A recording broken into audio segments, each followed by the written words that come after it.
على رسوله بالهدى ودين الحق ليظهره على دين كله وكفى بالله شهيدا أشهد أن لا إله إلا الله وأشهد أن محمدا رسول الله اللهم صل على سيدنا محمد وعلى آل سيدنا محمد. Rabbi syrah li sadri wa yassir li amri wahlul 'uqdatam min lisani yafqahu qawli. Pertama dan terutama sekali, marilah kita mengucapkan puji beserta syukur kita kepada Allah Subhanahu wa taala dengan mengucapkan alhamdulillahirabbil alamin dan bersalawat kepada Rasulullah sallallahu alaihi wasallam dengan mengucapkan Allahumma shalli ala sayyidina Muhammad wa ala ali sayyidina Muhammad. Pertama dan terutama sekali, kita yang terhormat kepada Bapak Kepala Sekolah SMK Negeri 1 Pacun Soal, Bapak Ibu Wakil, Ketua Jurusan, Kaproka, dan Bapak-Bapak Ibu-Ibu yang sempat hadir di acara CGP Pak Zek. Mudah-mudahan dirahmati Allah dan mudah-mudahan acaranya berjalan dengan lancar. Untuk itu marilah kita minta kepada Bapak Kepala Sekolah menyampaikan sepatah dua patah kata kepada beliau, dipersilakan. Oke. Assalamualaikum warahmatullahi wabarakatuh. Alhamdulillah, alhamdulillahirabbil alamin. Wassalatu wassalamu ala asyrofil anbiya'i wal mursalin wa ala alihi wasallam. Kembali kita bersyukur kehadiran Allah Subhanahu wa taala pada terjadinya kesempatan kita bisa hadir dalam rangka diseminasi budaya positif sekolah yang hari ini Pak Zeki yang akan sampaikan dalam kita bersama. Mudah-mudahan acara ini bisa berjalan lancar dan Bapak Ibu mendengarkan dan bisa mengambil hikmah dari kegiatan ini. Ini adalah hal yang berkumpul kita di sini juga merupakan hal yang positif. Tujuan akhirnya nanti adalah kemajuan SMK Negeri Pacun Soal. Kita berharap seperti itu. Jadi hal-hal yang seperti ini nanti bisa menular ke Bapak Ibu yang lain. Dan dapat kesempatan pula hendaknya jadi CGP di periode berikutnya. Iya nanti ini ya. Payah aja nih cik untuk bulan dia. Iya. Ya mudah-mudahan kita semua bisa belajar. Ya. Ini juga untuk menambah wawasan, karena ini hal yang baru. Kalau Bapak Ibu tak fokus nggak kita mengerti gitu. Karena ada beberapa ya seperti yang disampaikan Pak Sekwan kan juga ada materi yang baru yang tujuannya untuk perbaikan. Mudah-mudahan tentu dengan penyampaian yang berbeda, walaupun materi sama bagi Bapak Ibu yang kemarin hadir, mudah-mudahan bisa menjadi lebih paham gitu. Oke, mungkin itu yang bisa kita sampaikan. Pak Zeki, aku izin sebentar karena itu, ya, aku ada nabi absen tadi, yang ambil absennya dia banyak. Oke, demikian saja. Mudah-mudahan acaranya berjalan lancar. Saya kiri bila itu beliau. Assalamualaikum warahmatullahi wabarakatuh. Terima kasih kepada Bapak Kepala Sekolah kita. Selanjutnya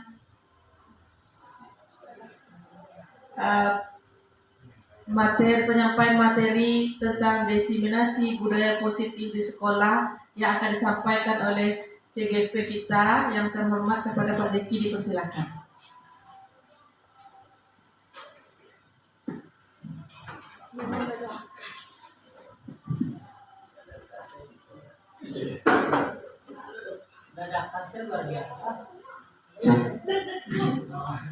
Bismillahirrahmanirrahim. Assalamualaikum warahmatullahi wabarakatuh. Waalaikumsalam warahmatullahi wabarakatuh.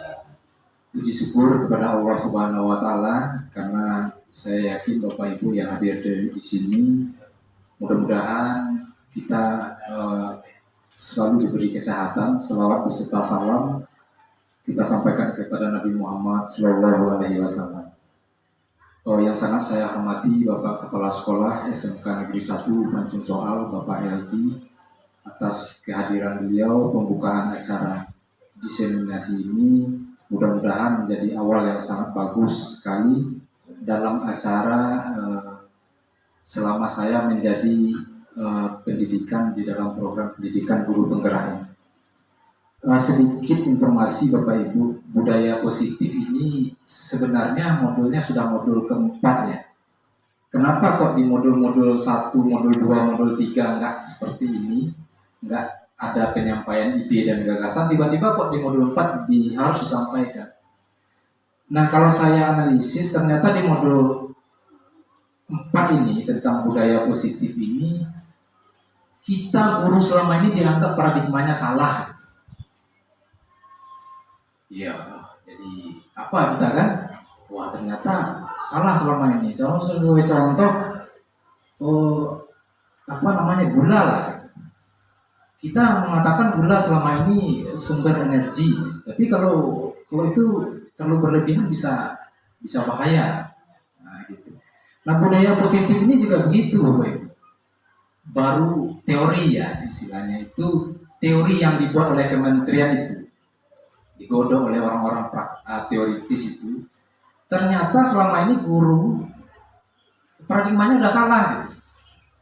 Makanya di dalam kurikulum pendidikan guru penggerak itu, di dalam modul budaya positif ini ditugaskan untuk yang dinamakan diseminasi, menyampaikan ide dan gagasan.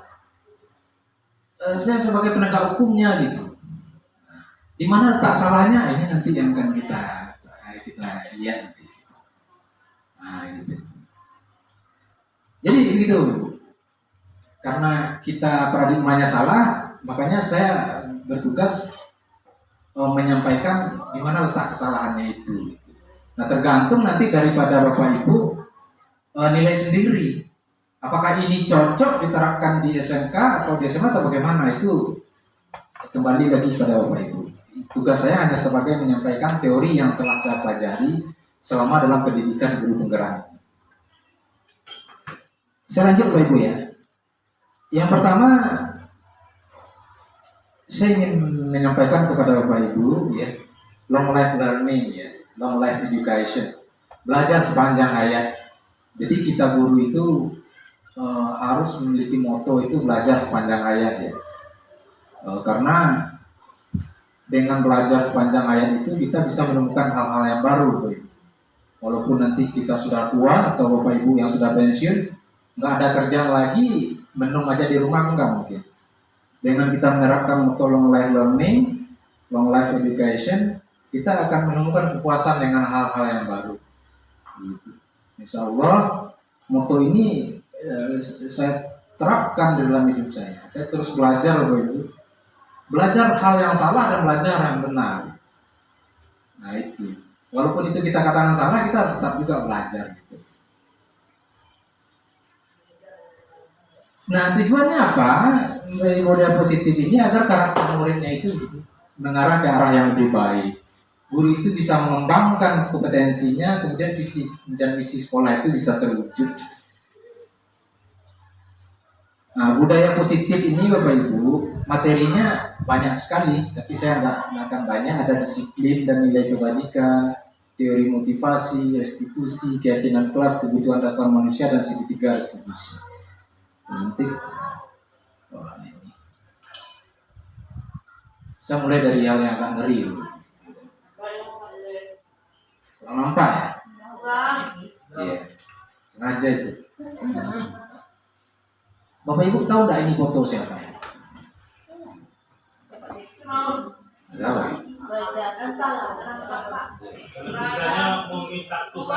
Iya, itu. Itu Firaun Bapak Ibu ya, Raja Mesir. Jadi Raja Mesir itu jasadnya ditemukan, kemudian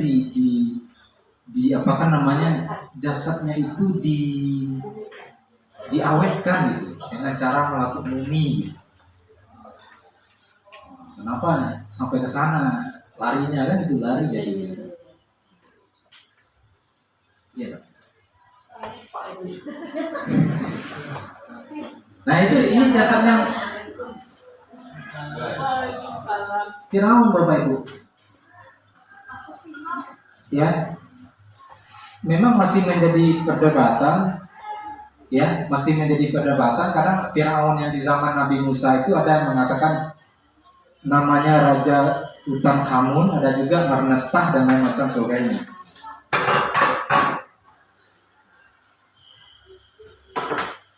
Kemudian Allah juga berfirman di dalam Al-Quran. Saya ambil rujukan ini. Kami jadikan Bani Israel bisa melewati laut, lalu Firaun dan bala tentaranya itu mengikuti mereka untuk menganiaya dan menindas. Ketika Firaun itu mati, tenggelam dan dia berkata, aku percaya bahwa tidak ada Tuhan selain Tuhan yang dipercaya oleh Bani Israel. Jadi apa maksudnya, Bu? Jadi begini maksudnya, Pak Ajo. Kita diciptakan oleh Sang Pencipta manusia itu, ya, itu diberi kebebasan, diberi beda dengan malaikat. Kalau malaikat 100% dikontrol oleh Allah Subhanahu wa Ta'ala.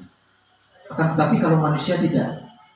Manusia itu diberi kebebasan, jadi manusia itu bisa iman dan bisa ingkar nanti. Kalau manusia itu beriman, manusia itu bahkan lebih mulia daripada malaikat. Jadi artinya, bahkan Sang Pencipta pun sendiri pun tidak bisa mengontrol manusia. Manusia itu diberi kebebasan oleh Tuhan untuk apakah dia akan memilih ingkar ataupun memilih beriman. Firaun ini, Bapak Ibu, Firaun ini dia awalnya memilih ingkar dia. Bahkan dia sampai mengakui dirinya sebagai Tuhan.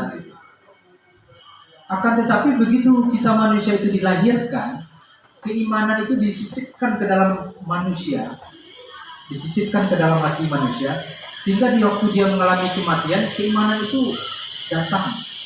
Makanya di waktu ajalnya Firaun itu mau mati, dia malah mengakui Tuhan yang diakui oleh Bani Israel. Dia oleh Musa.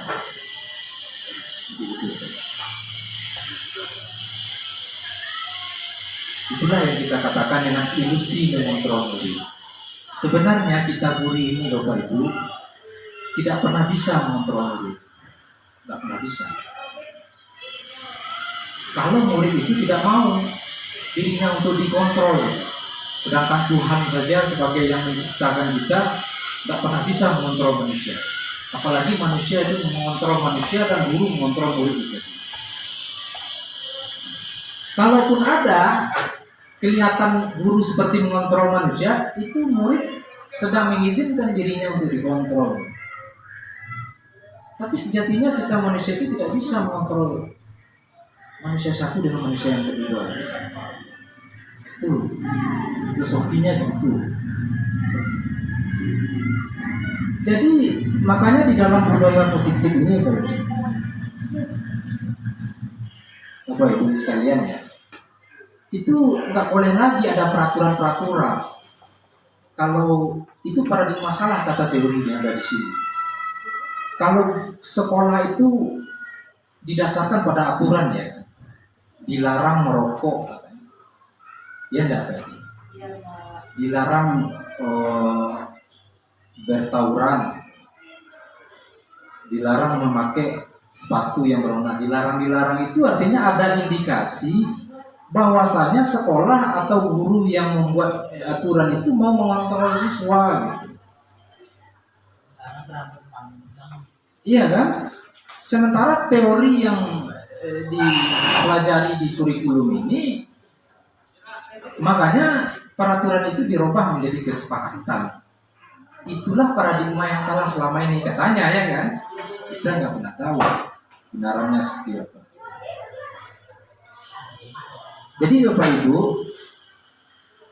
Dian Gorsen itu dalam bukunya Restructuring School Discipline itu mengatakan sebetulnya ada 3 motivasi kita manusia itu melakukan sebuah tindakan. Motivasi yang pertama itu kita untuk menghindari ketidaknyamanan dari hukuman itu tadi. Kalau kita bawakan ke siswa, ya, siswa itu enggak terdatang terlambat, datang tepat waktu karena menghindari ketidaknyamanannya untuk dia mendapatkan hukuman, menghindari biar gurunya tidak marah-marah. Dan kemudian motivasi perilaku yang ketiga itu adalah untuk mendapatkan imbalan atau penghargaan, untuk mendapatkan penghargaan. Jadi posisi hukuman dengan penghargaan di dalam teori ini posisinya sama loh, Pak. Posisinya itu si siswa ini termotivasi dari lingkungannya, bukan dari dalam dirinya. Jadi dalam teori ini hukuman dan penghargaan sama aja posisinya. Dan posisi yang paling bagus ini adalah posisi di mana siswa itu sendiri mau menghargai dirinya. Nah itulah makanya ternyata di dalam teori ini sekolah ini dinyatakan selama ini paradigmanya salah gitu, cara pandangnya salah. Apakah itu diberi hukuman, apakah itu diberi penghargaan?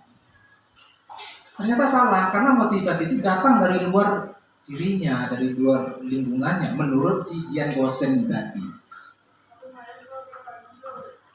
Gitu.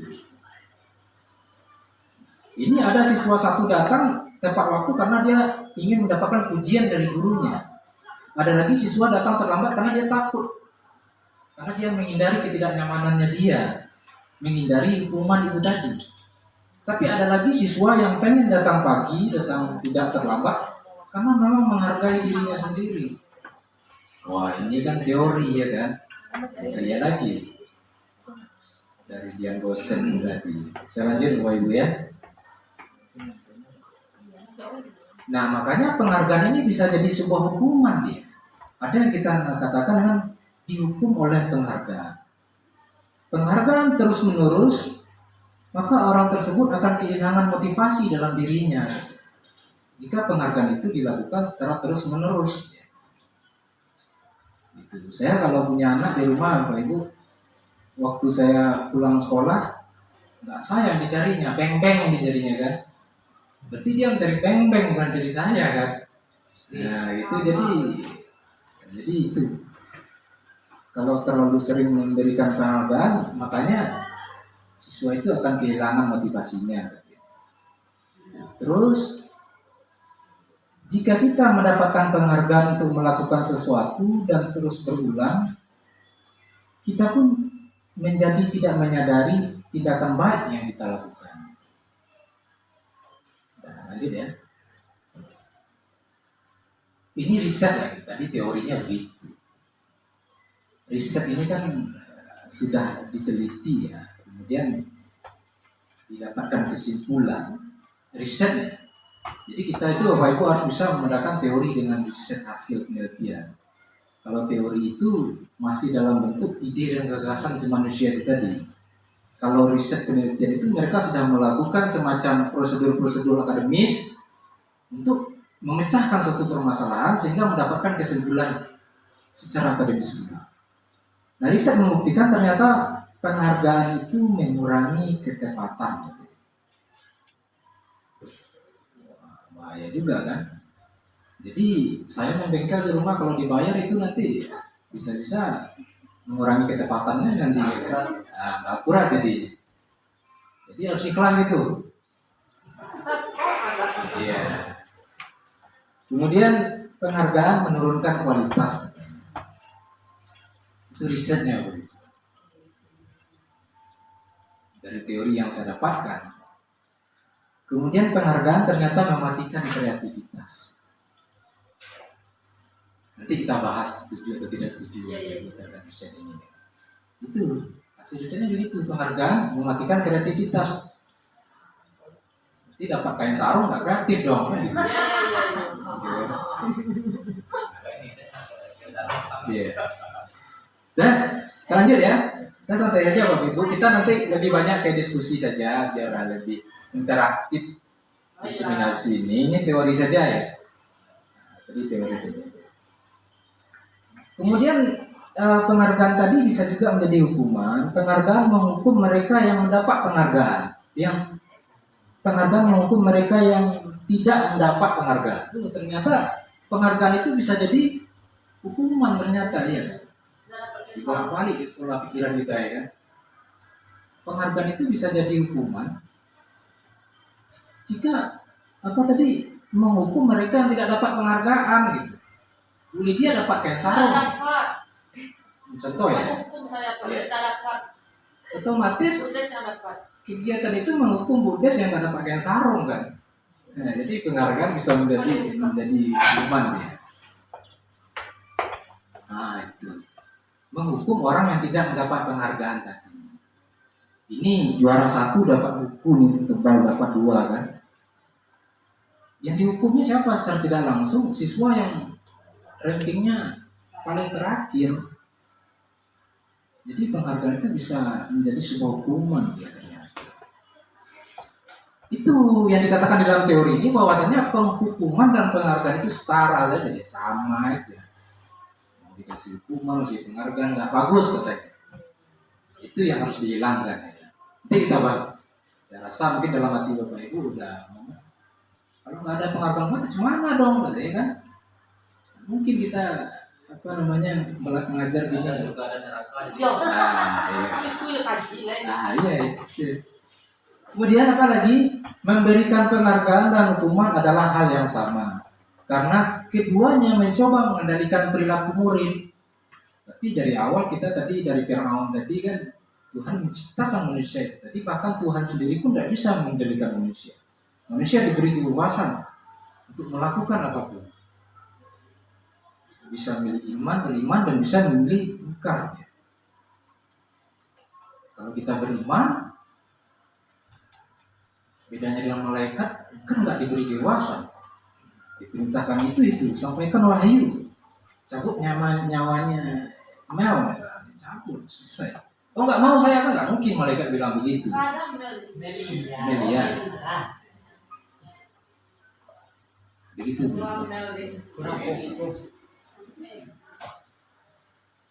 Agak sensitif ya kan.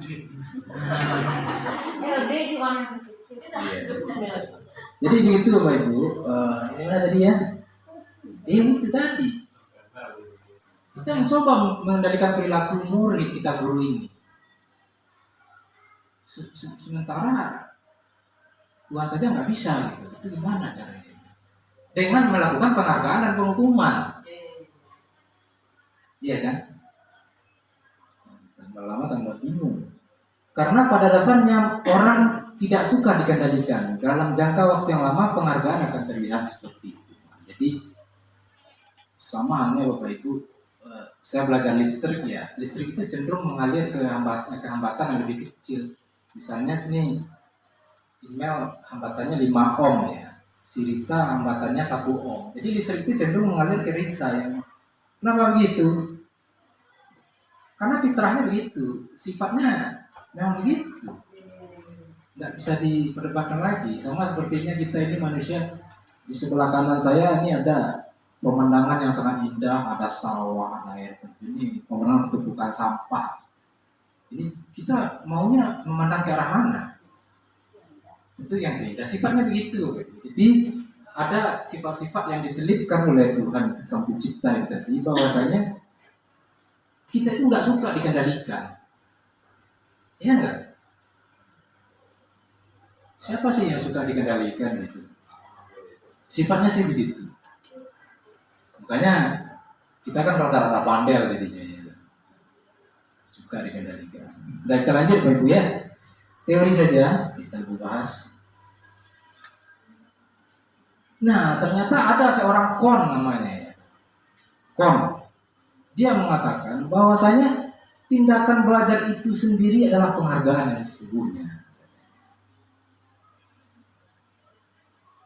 Tindakan belajar itu sendiri adalah ternyata itulah penghargaan yang sesungguhnya kepada murid kita.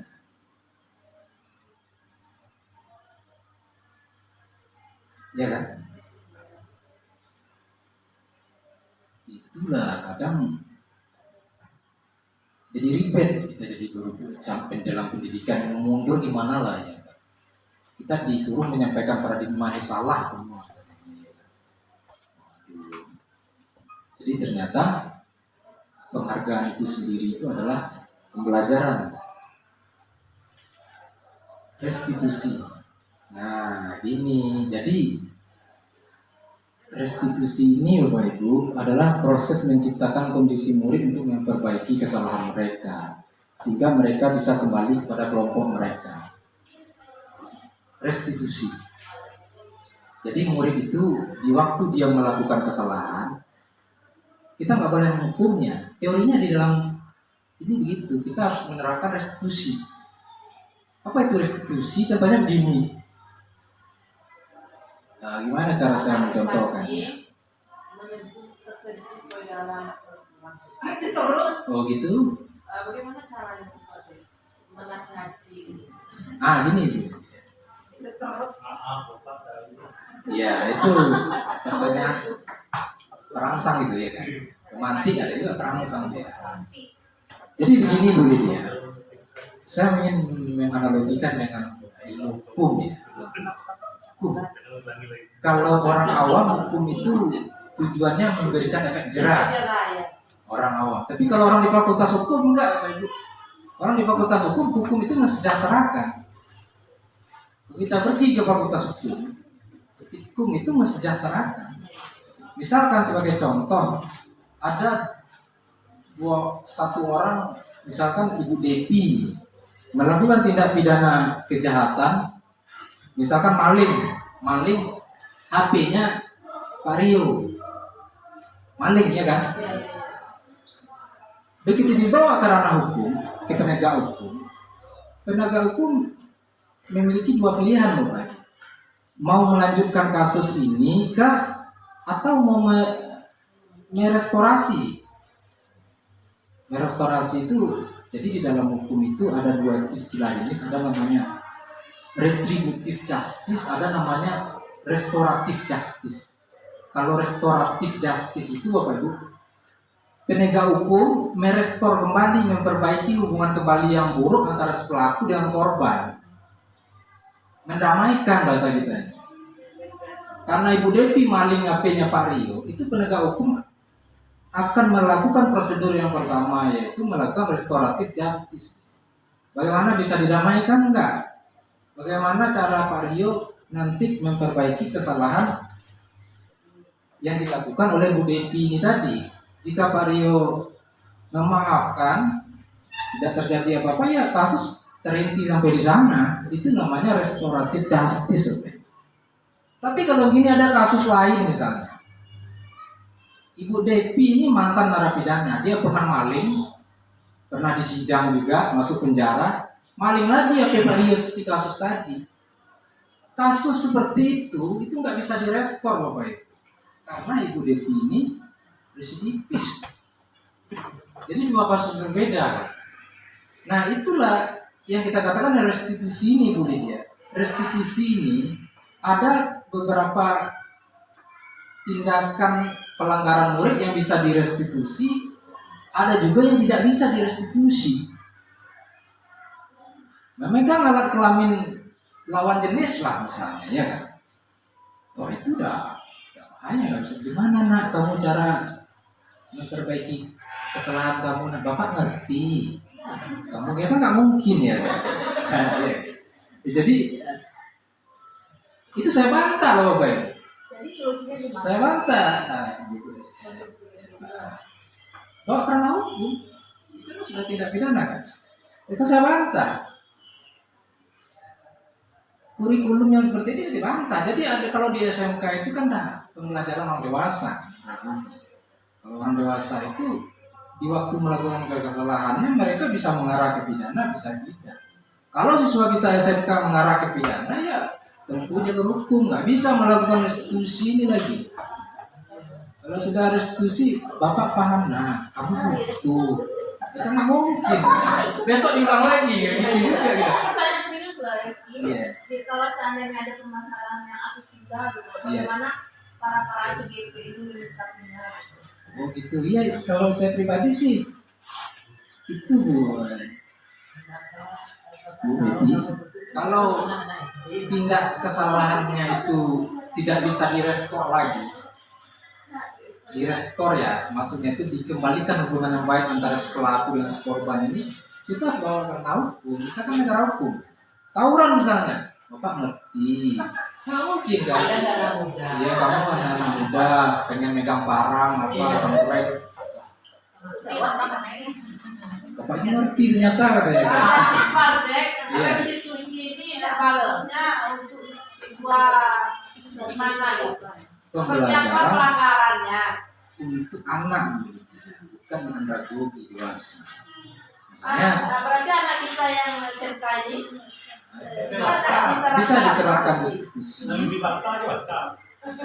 Tetapi apa dulu ya? Dilihat tingkat pelanggaran itu sampai di mana. Ya, saya pernah menghadapi kasus asusila pencabulan. Saya di sekolah lama, saya duduk sebagai kepala program kalian juga waktu itu. Anak listrik memegang kelamin anak kimia waktu itu. Wah. Lapor kakaknya, Beb. Lapor, Beb. Ya saya sarankan juga waktu itu.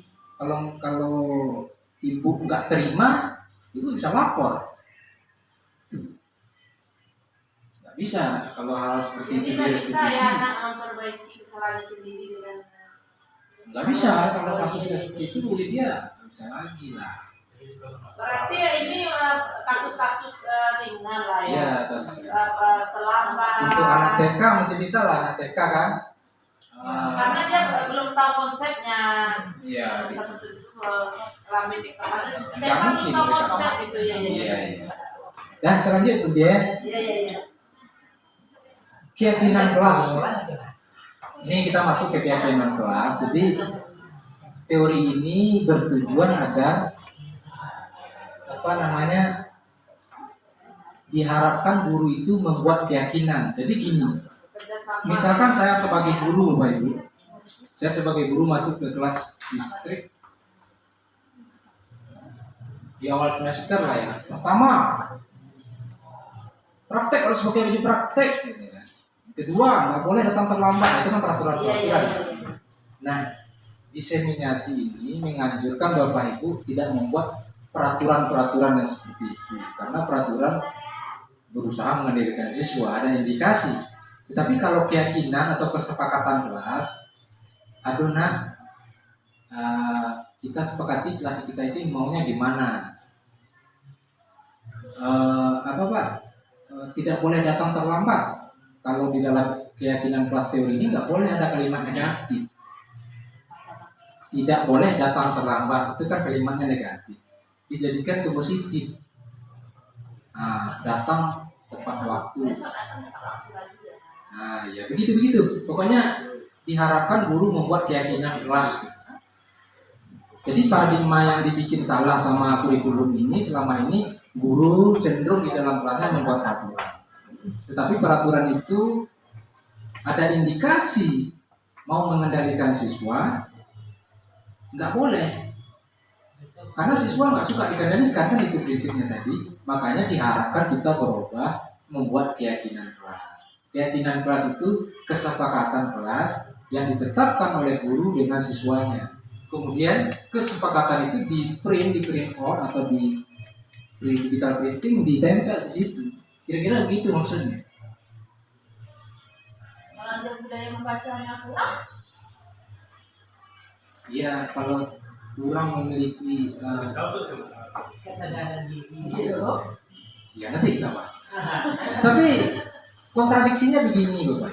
Sementara kita di SMK ini di industri kan itu banyak kata-kata dilarang ya. Jadi itu dilema gitu. Kita disuruh buat kalimat positif di sekolah, di SMK. Ya Pak Jo ya. Kalau kita pergi di industri itu banyak kalimat-kalimat kata dilarang, kontradiksi juga jadi. Dilarang merokok Pak. Jadi begitu. Lanjut saja dulu, yang tak terlalu lama. Ini cara-cara menyusun keyakinan kelas. prosedur-prosedurnya, jadi menggantikan kalimat negatif menjadi kalimat positif. Sebagai contoh, jangan berlari di kelas atau di koridor. Kalimat positifnya, berjalanlah di kelas atau di koridor. Itu. Ini kebutuhan dasar manusia. Pada ketika kita mendapatkan apa yang kita inginkan, sebetulnya saat itu kita sedang memenuhi satu dari salah satu kebutuhan kita. Jadi kita manusia ini ada kebutuhan di dalam melakukan perilaku. Yang pertama itu, ketika seorang murid melakukan suatu perbuatan yang bertentangan dengan nilai kebaikan atau melanggar peraturan, hal itu sebenarnya dikarenakan mereka gagal memenuhi kebutuhan dasar mereka. Lanjut lagi, kebutuhan yang pertama adalah kebutuhan untuk bertahan hidup. Jadi kita jadi guru ini kan untuk memenuhi kebutuhan hidup, biar kita bisa makan dari dapat gaji tadi ya, biar istri kita bisa juga makan, biar anak-anak kita juga makan. Jadi saya menjadi guru, Bapak Ibu menjadi guru, itu untuk memenuhi kebutuhan dasar manusia itu tadi. Kemudian kita juga dalam melakukan perilaku itu untuk memenuhi kasih sayang atau supaya diterima. Lanjut lagi, untuk mendapatkan pengakuan misalnya. Berdasarkan teori Maslow. Iya, benar. Kemudian untuk mendapatkan kebebasan. Misalnya siswa itu sebentar-bentar ke kantin, sebentar dia keluar, itu kebutuhannya itu sebetulnya kebebasan, dia yang bebas aja sebetulnya, kebutuhan dasarnya. Nah, ini segitiga restitusi yang terakhir ya. Jadi diharapkan jika siswa melakukan pelanggaran, ini semacam teknik ya PEDI ya, teknik segitiga restitusi. Yang pertama, kita menanyakan keyakinan. Misalkan saya kasih satu contoh lah ya, anak datang terlambat. Nanti kita bisa tanya, kamu datang terlambat ya nak, keyakinan kelas apa sih yang kamu langgar? Nanti anak bisa baca, keyakinan kelas nomor 2 Pak. Nah, siswa diharuskan datang tepat waktu. Terus guru mengapakan lagi, validasi lagi tindakan yang salah.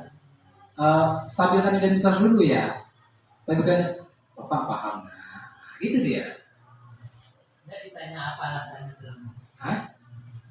Nanti Tampil identitas dulu. Bapak paham nah, kamu terlambat karena kamu main game ya malam-malam. Bapak paham kamu butuh main game. Baru kita validasi lagi. Tapi, gitu. Kira-kira teknik segitiga restitusinya gitu.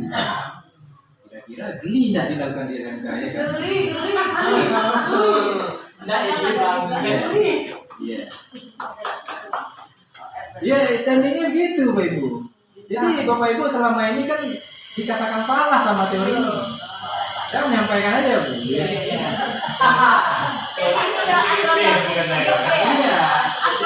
Paradigmanya kita udah di salah paradigmanya. Jadi nanti udah SMK masa CGP adalah Nah, itu. Nggak kira teori aliran. Ya, ini enggak ya kan? Pakai sepatu putih. Kamu tahu keyakinan apa yang kamu langgar? Tahu Pak. Bakar ya kan? Kacau kan? Selama ini kan itu yang kita lakukan. iya tangkap. Kalau tiga sisinya kan enggak gitu, kira-kira gini Pak Ibu. Tahu kamu keyakinan kelas yang kamu langgar? Tahu Pak. Harus seragam memakai sepatu hitam misalnya kan?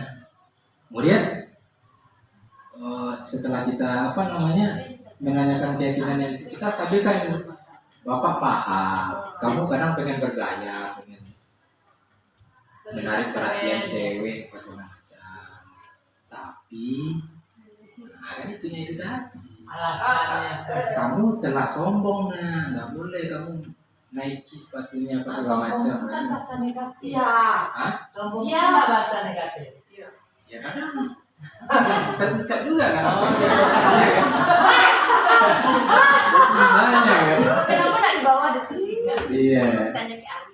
Iya gitu Pak Ibu. Jadi itulah jadi itulah Pak Ibu teori teknik segitiga restitusinya gitu. Kita tanyakan dulu apanya, keyakinannya, kita dulu kita menstabilkan identitas, baru kita validasi. Ya gitu. Nah ini nanti kita bahas. Udah selesai dah itu. Gitu aja sih. Kita nanti bisa berdebatkan juga apakah segitiga resis ini cocok nggak di SMK gitu. Dia kenapa nggak ada CGP di saat saya STM? Ya itu. Selama ini kan itu ya kan. Kami main tampar aja. Tampar ya kan. Ini guru saya. Sih. Boleh Bapak Ibu kalau ada yang bertanya silakan ya. Kita diskusi saja. Bukan saya baca teori ini di rumah saya sampaikan Bapak Ibu, bukan berarti teori yang saya apa namanya ya, saya tanamkan dalam hati saya harus saya bukan berarti. Saya hanya menyampaikan, tugas saya mendiseminasikan teori yang saya pelajari. Bapak Ibu sendirilah yang menilai apakah budaya positif ini cocok atau tidak diterapkan di pendidikan vokasi atau tidak. Ada yang tanya silakan. Ya boleh. Karena mic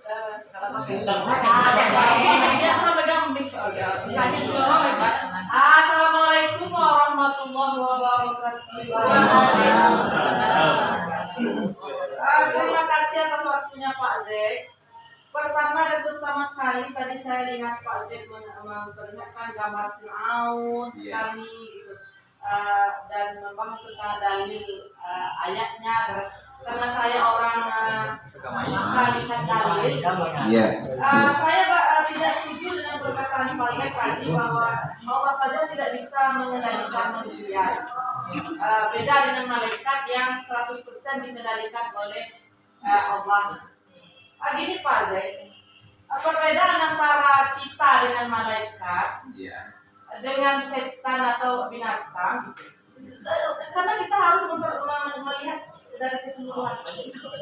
Kalau malaikat itu diciptakan dari cahaya, hanya memiliki akal Pak Zek.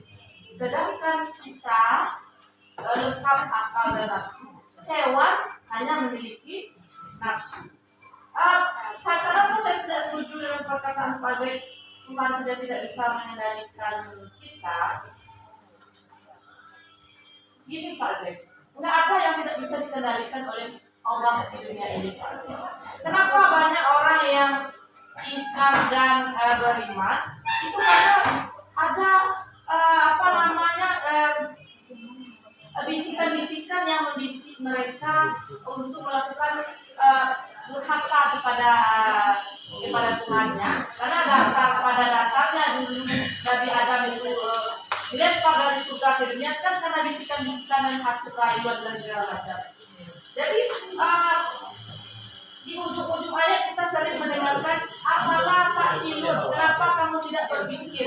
Jadi kenapa kita diberikan kelebihan akal dan nafsu oleh Allah karena kita ini makhluk sempurna? Jadi akal kita inilah yang bisa memilah dan memilih. Tapi bukan berarti Allah tidak bisa menilai apa yang tidak bisa dikendalikan oleh Allah di dunia ini. Oke Pak Zek, pertanyaannya adalah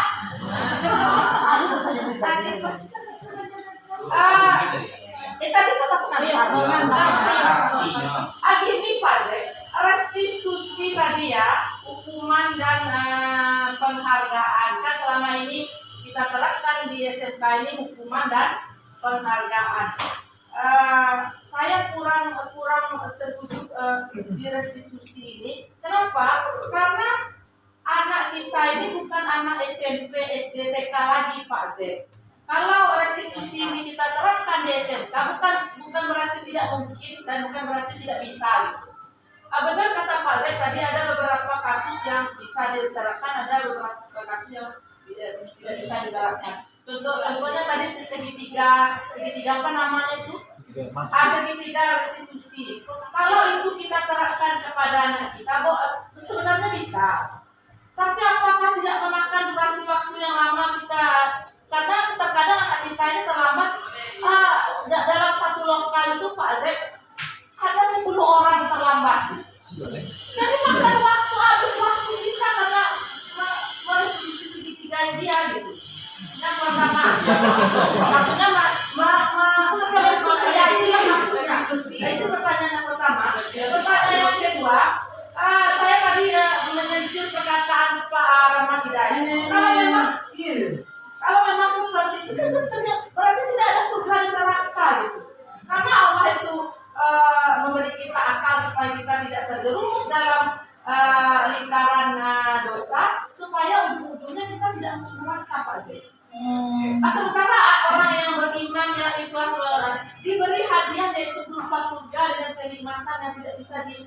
diprediksi dibayangkan di dunia.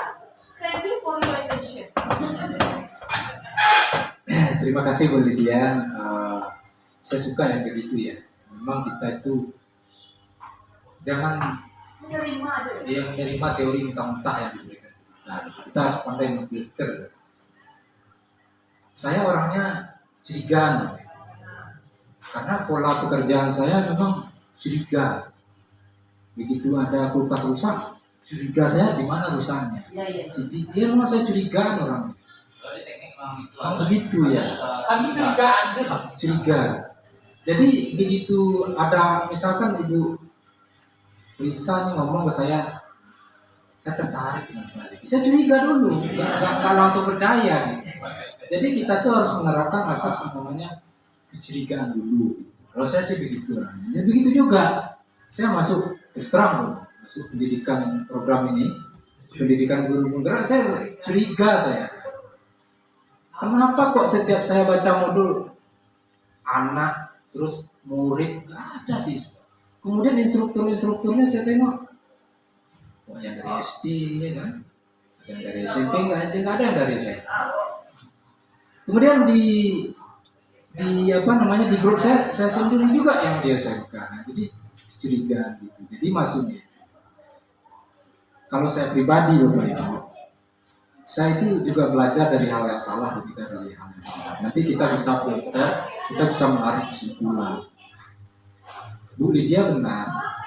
Ya, kalau pemahaman yang saya dapatkan selama ini mungkin berbeda dengan apa yang Ibu Lydia sebagai guru agama. Kalau Tuhan itu menciptakan manusia itu berbeda dengan malaikat. Diberi kebebasan. Maksudnya itu diberi dalam kebebasan dalam artian manusia itu nanti bisa tunduk kepada Sang Penciptanya, itu yang kita namakan dengan beriman. Manusia itu bisa ingkar nanti, tidak melaksanakan apa yang diinginkan oleh Sang Penciptanya. Berbeda dengan malaikat. Mereka nggak mungkin ingkar, boy. Akan tetapi manusia bisa jadi lebih mulia daripada malaikat oleh karena kebebasan itu tadi. Mungkin bahasa saya yang salah, Tuhan tidak bisa mengontrol manusia mungkin. Tapi nanti saya pikirkan itu teori. Yang penting intinya adalah manusia itu diberi kebebasan. Begitu. Diberi kebebasan artinya Tuhan itu ya katakanlah dia hanya bisa nanti memberikan hidayah saja kepada orang-orang itu saja. Tapi kebebasan tetap diberikan. Begitu begitu. Itu pemahaman saya yang saya dapatkan. Walaupun saya juga orang nggak begitu ngerti tentang agama, tapi saya membandingkan proses penciptaan yang makhluk yang dinamakan malaikat begini, kan nggak bertanya, wah kenapa kok Tuhan menciptakan saya manusia, kenapa kok malaikat saja ya kan? Kan enak jadi malaikat, kan mikirnya gitu kan? Gitu. Itu yang pertama. Kemudian pertanyaan Bu Lydia yang kedua, tapi ujung-ujungnya saya mau mengaitkan itu aja sebenarnya Bu Lydia, bahwasanya teori yang tepat di situ. Manusia itu sebenarnya nggak bisa mengontrol manusia. Guru nggak bisa mengontrol murid. Kalaupun ada kelihatan seperti guru mengontrol murid, itu sebenarnya murid mempersilahkan dirinya saja untuk dikontrol. Tapi suatu waktu dia nggak mau juga dirinya untuk dikontrol. Fitrahnya kan begitu. Makanya peraturan yang dibuat oleh sekolah, yang dibuat oleh guru, itu ada indikasi mau mengontrol si murid itu tadi. Makanya gimana agar guru itu tidak kelihatan seperti mengontrol siswa? Dibuatlah kesepakatan kelas, dibuatlah keyakinan kelas. Kalau keyakinan dilanggar, ya kamu kan ikut serta, ikut andil kemarin. Kira-kira begitu, Bu Lydia. Kemudian segitiga restitusi, apakah nggak memakan banyak waktu? Tentu saja memakan banyak waktu kan. Contoh saja pembelajaran berdiferensiasi itu kita diharuskan mendiagnosa awal siswa. Siswa ini profil belajarnya bagaimana? Apakah estetik, auditori, visual? Wah itu memakan waktu juga kan. Ngapain ditanya-tanya aja sama guru SMP-nya kan gitu. Kalau salah gimana kan? Salah, misalnya saya email nih, saya mendiagnosa kinestetik, ternyata dia nggak kinestetik, dia visual lah. Kalau salah gimana itu guru? Berarti guru SMP-nya yang salah. Ya itu harus bahaya juga kan. Pembelajaran berdiferensiasi ini memakan waktu. Boleh dia. Apalagi kalau saya pribadi ditanya, ya, segitiga restitusi ini tidak begitu cocok diterapkan dalam pendidikan vokasi. Karena ini anak sudah andragogi dan pembelajaran dewasa, ya. Beda dengan kanak-kanak. Kalau menurut saya ya, jadi bukan berarti benar sih tidak begitu. Tapi saya filter pokoknya nggak cocok. Karena di perusahaan nggak mungkin manajernya bilang saya paham pak, itu lambat, potong gaji ya kan? Mana ada perusahaan yang kayak gitu? Karena ujung-ujungnya kan kayak sana. Iya Pak Zek, di perusahaan kan dilarang kecuali staf dilarang masuk itu kan ada itu kan kalian enak gitu. Iya gitu, tapi itu. Ayo ya. Ya kan gitu kan. Iya. Mana ada manajernya, misalnya anak jadi staf kan, melakukan kesalahan atau manajer bilang kan, orang India bilang kan, mana ada ya. Aca.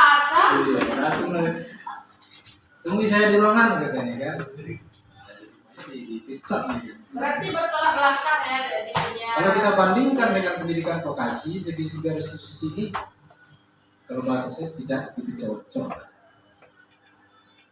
Tidak begitu. Nah, tidak begitu cocok. Ada garis tebal ya. Ya nggak begitu cocok lah. Pak. Iya. Iya udah info kawan bandara, kawan sport nggak tahu kamu. Kamu ada sengaja. Bapak tahu berarti semua pulang. Iya gitu. Diharapkan Manenteng obeng mah. diharapkan harus dilakukan segitiga restitusi itu. Tahu kamu sengaja. Iya. Itu jawaban dari saya Bu Lydia. Kalau ada yang lain silakan. Ya. Jadi goalnya CGP ini apa gitu?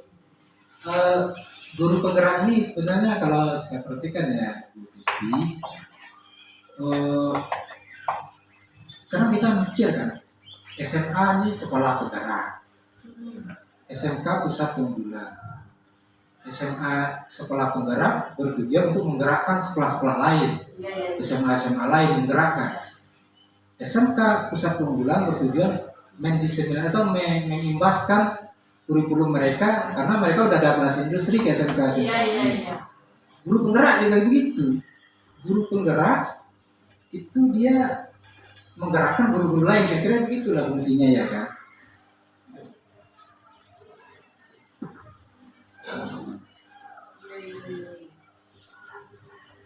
Jadi begitu. Nah, kenapa kok enggak dibikin saja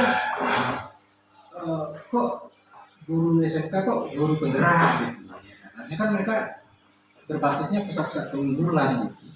Berarti Pak Zek SMK-nya ada, SMK Penggerak ada ya? Iya, itu saya nggak tahu sekali tanya. Enggak ada. Tapi itulah kalau Jadi Pak Zek, Kakak belum selesai lagi. Kakak belum selesai pertanyaan jawaban. Oh ya, silakan.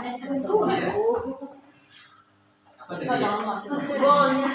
Oh iya. Jadi ujung-ujungnya Bapak Ibu, tapi nampaknya di dalam pendidikan guru penggerak ini, walaupun dalam masa pendidikan, mereka itu juga harus memberikan semacam ide mereka harus disampaikan juga dengan tema sejawat lainnya dalam masa pendidikan. Walaupun selama ini kalau polisi dan misalnya kalau masih dalam masa pendidikan kan nggak bisa menegakkan hukum. Tapi kalau dalam pendidikan guru penggerak ini, di dalam pendidikan pun mereka diharuskan untuk menyampaikan ide-ide dari gagasan mereka melakukan aksi nyata. Tapi setelah nanti pendidikan guru penggerak ini jadi, mereka itu tujuannya yang pertama memimpin pembelajaran. Mereka membentuk komunitas-komunitas, penggal-penggal. Kemudian misalnya Zeki nih Kak, Zeki, katakanlah Zeki sudah jadi guru penggerak, lulus wisuda. Zeki itu nanti ada punya kombel. Kombel itu nggak harus Zeki juga ketuanya, yang penting dia bisa menggerakkan kombel ini. Tujuannya akhirnya apa? Bisa meningkatkan belajar siswa itu tadi. Banyak pola yang diterapkan kan, mulai dari metodenya, segitiga restitusi ini yang kita sempat perdebatkan juga tadi. Nah gitu. Jadi lebih ke pemimpin pembelajaran, kombel. Ya, kalau di negara maju itu Pak Ibu, Bu Lydia ya, perusahaan-perusahaan di negara maju seperti Korea Selatan, mereka bekerja di sebuah perusahaan, mereka pulang katakanlah jam 5 sore, mereka itu diharuskan semacam membentuk sebuah klub atau komunitas-komunitas apa yang mereka sukai. Misalkan Bu Lydia ini bekerja di sebuah perusahaan, Bu Lydia suka bowling, itu masuk klub bowling. Ada komunitas-komunitas, kemudian dari komunitas itu Bu Lydia bisa sharing, bisa membahas permasalahan sehingga bertujuan untuk meningkatkan kinerja Bu Lydia di perusahaan itu tadi. Nampaknya kita mengarah-arahnya ke sana. Jadi nanti kita sebagai guru ini bentuk komunitas-komunitas juga. Itu kombel-kombel di ujungnya komunitas ini digerakkan oleh si guru penggerak ini yang telah lulus dalam pendidikan. Gitu.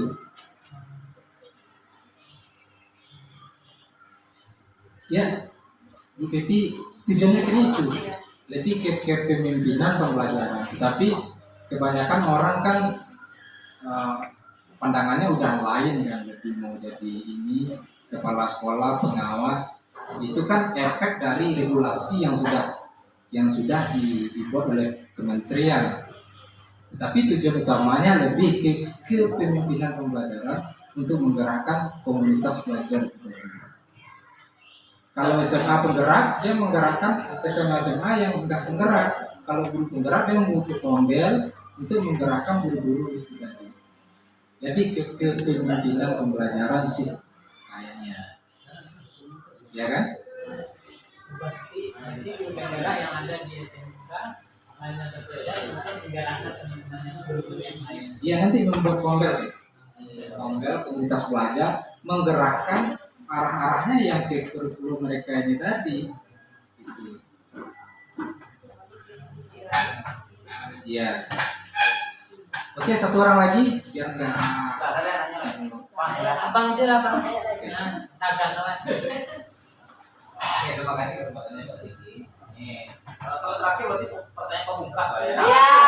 Yang hot ya. Ayam, gimana? Ya, benda apa beko? Tanya dia kan. Jadi begini Mbak Titi, jadi setelah sekian lama atau beberapa tahapan dalam pendidikan ini Mbak Titi lalui ya kan, dan beberapa teori yang sudah disampaikan oleh namanya fasilitator dan sebagainya. Yang saya tanyakan itu seberapa besar atau persentase boleh tingkat kesesuaiannya atau compatibility-nya istilahnya ya kan, teori yang ada pada pendidikan TGP ini dengan pendidikan vokasi yang sedang kita laksanakan di SMK ini. Berapa besar tingkat kesesuaiannya? Itu saja. Terima kasih Pak Rahmat Hidayat. Sudah jalan 5 modul ya. Modul pertama itu filosofi pendidikan, modul yang kedua peran dan nilai guru penggerak, modul ketiga itu visi dan misi guru penggerak, modul keempat ini budaya positif, modul kelima saya belajar pembelajaran untuk memenuhi kebutuhan murid termasuk pembelajaran berdiferensiasi. Pertanyaan Pedayat itu saya kasih cocok nggak dengan pendidikan vokasi? Dari kelima modul yang saya pelajari ini kurang, masih belum masihnya itu Pak Ibu, kalau kita terapkan di pendidikan vokasi ini agak prosesnya belum dapat, itu belum dapat karena lebih ke pembelajaran untuk mendidik anak Bahkan saya pernah Bu Pepi baca buku Monks, psikologi perkembangan, itu remaja, dia hanya psikologi perkembangan dalam buku itu hanya mengatakan anak itu perkembangannya hanya ada dua saja, anak-anak dan dewasa, remaja nggak ada. Jadi remaja itu mendapatkan posisi yang ambigu di dalam psikologi perkembangan. Jadi kita bisa ambil kesimpulan kan, remaja ini termasuk kayak dewasa atau anak-anak sekarang ini. Kalau dalam Islam seseorang dikatakan dewasa, boleh dia Balik berakal. maksudnya itu udah wajib dia sholat nih. Iya. Itu apa? Remaja lah. Enggak, maksudnya itu dalam tanda-tanda di tubuhnya. Adanya perubahan seksual. Perubahan yang pertama. Dalam Islam itu kan dalam biologisnya kan begitu. Iya. Kalau Di dalam Islam misalnya kan balik anak ini nggak harus sholat kamu Mimpi basah. di masa ya kan. Jadi kalau saya pribadi Bapak Nanti Ibu, itu kelas di muslim mimpi basah. kalau saya pribadi Bapak Ibu, remaja itu yang tapi anak ini lebih ke dewasanya daripada anak-anak. Nah, gitu. Jadi remaja ini posisinya masih terawang-awang di dalam psikologi perkembangan ini. Berarti si siapa maunya tidak mengkaji perkembangan remaja mungkin dia Iya. dia rapi maunya. Nah, selama 5 modul yang saya pelajari ini diterapkan lebih-lebih ke anak-anak, enggak ke dewasanya. Makanya bahasa dalam bergerak anak penting ya. Nah gitu, itu yang saya pelajari. Saya terus terang aja Pak Ibu. Nah, saya filter juga di situ. Oke, Pak Ibu.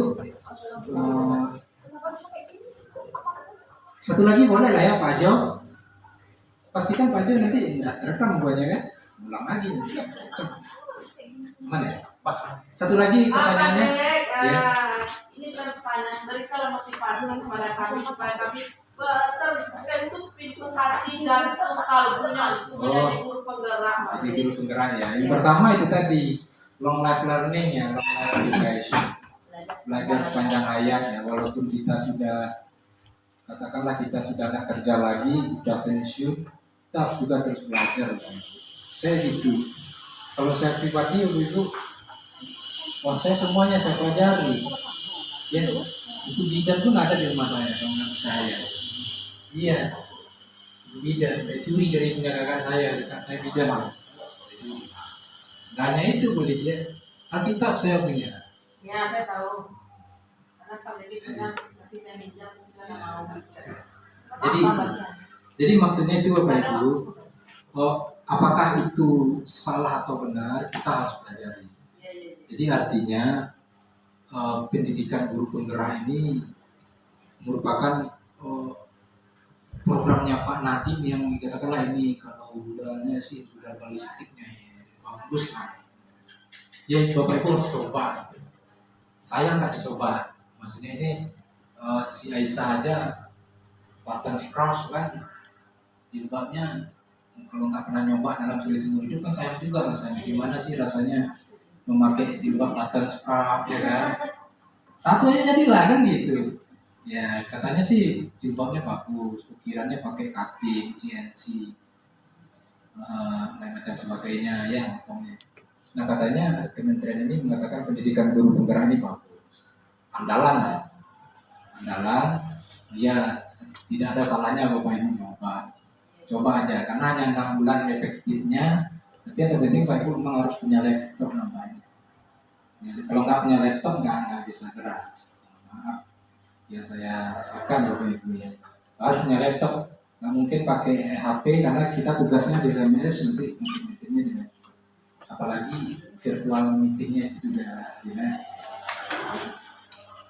Nah, nanti kalau laptopnya habis lampu mati kita bisa gunakan HP. Ya. Saya juga punya kawan Bapak Ibu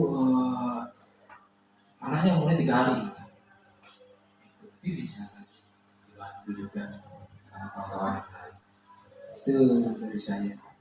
Tapi motivasinya kita belajar sepanjang biar nggak cepat pikun lah ya. Iya, biar nggak cepat pikun. Demensia. Apalagi kebanyakan makan apa kan? Natrium utama yang di natrium guanila yang ada di dalam Mie instan itu kan cepat demensia kita katanya. Harus dibarengi dengan belajar terus, literasinya. Ya, maju kamarnya ada tar kan. Diam-diam aja, ini udah bagus tuh. Dah, mungkin Bapak Ibu karena sudah jam 10 ya. Dari saya segitu saja, ambil hal yang baik saja dari saya yang sebenarnya bisa Ibu filter seperti saya filter program pendidikan guru penggerak ini. Pasti ada kata-kata saya yang agak vulgar, salah, saya mohon maaf. Terima kasih juga kepada Bapak Ibu yang telah datang, Ibu Sis, Pak Edi, Ibu Des, Ibu Aisyah, Pak Jo, Ibu Devi, Pak Rahmat, Lydia, Ibu Devi, Ibu Lisa, dan juga pemimpin kita kepala sekolah. Saya akhiri dengan Assalamualaikum warahmatullahi wabarakatuh.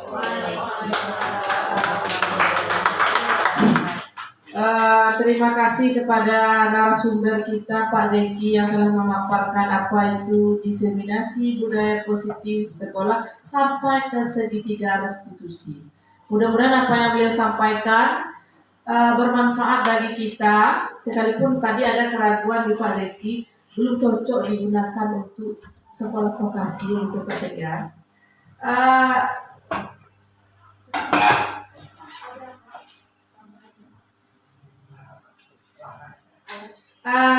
Saya ambil dari sini tadi kata Pak Zeki, long life education, belajar sepanjang hayat, sama dengan pepatah Arab utlumul ilma milaladi ilahan. Jadi itulah ilmu dari ayunan sampai yang lahat. Jadi kemarin saya juga pernah tertampar oleh kepala sekolah, sekalipun menamparnya bukan dengan fisik ya. Guru yang tidak mau belajar jangan mengajar gitu. Terima kasih Pak, itu motivasi bagi saya. Mudah-mudahan kedepannya saya bisa mau jadi CGP ya Pak ya. Alhamdulillah.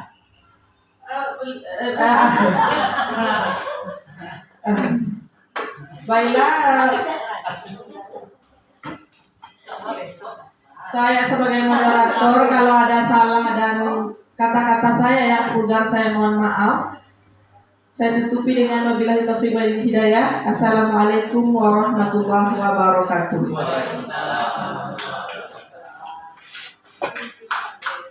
Aduh, itu yang antara pilih gue. Aduh, di bawah ke bawah nih, Pak Adi. Senang di bawah. Bapak tahu kamu butuh, Bapak tahu kamu butuh.